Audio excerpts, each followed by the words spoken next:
It has been said that once you've convinced the people to parrot absurdities, you can command them to perpetrate atrocities.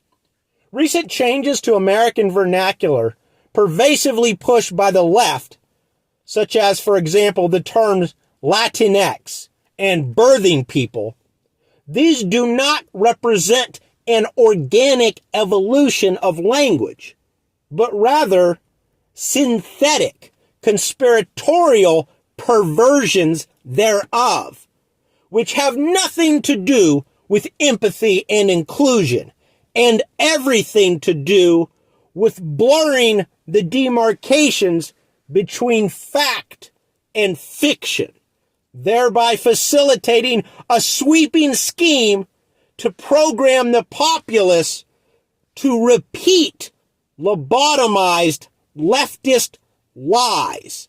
A prime example of this is the insidious manner in which the left has stealthily dropped the word illegal from the term illegal immigration.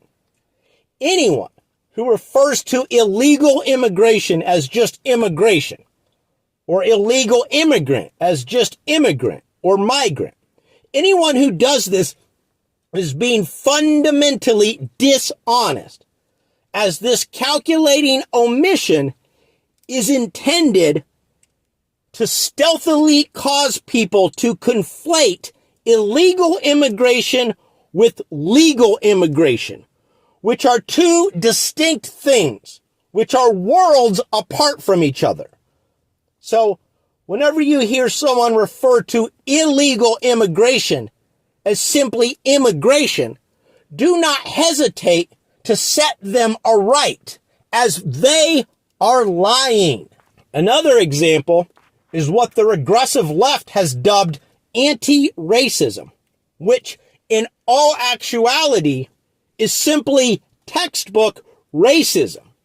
I elaborate on this in a video series titled The Racism of Wokeism, and I put the link in the descriptions. Conservatives, when you just idly, unthinkingly go along with the left's terminology and you refer to this execrable ideology of sick spite and primordial prejudice, when you refer to it as anti-racism, you are aiding your adversaries. How? Well, everyone knows racism is one of the ultimate evils, right?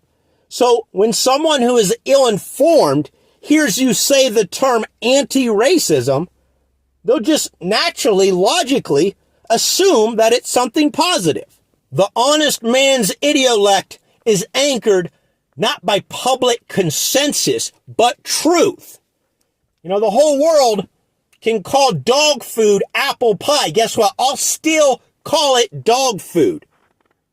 When anyone attempts to impel you to recite demented dialectic distortions like personal identifiers or the aforementioned examples, resolutely refuse to play their insane Orwellian word games, and bear ever in mind that silence is a tacit endorsement. Thus, when you hear someone tell an absurd, malicious untruth, do not just roll your eyes and go along to get along. Challenge it. So in closing, one way in which we may resist the regressive left is by not merely speaking truths ourselves, but proactively confronting lies.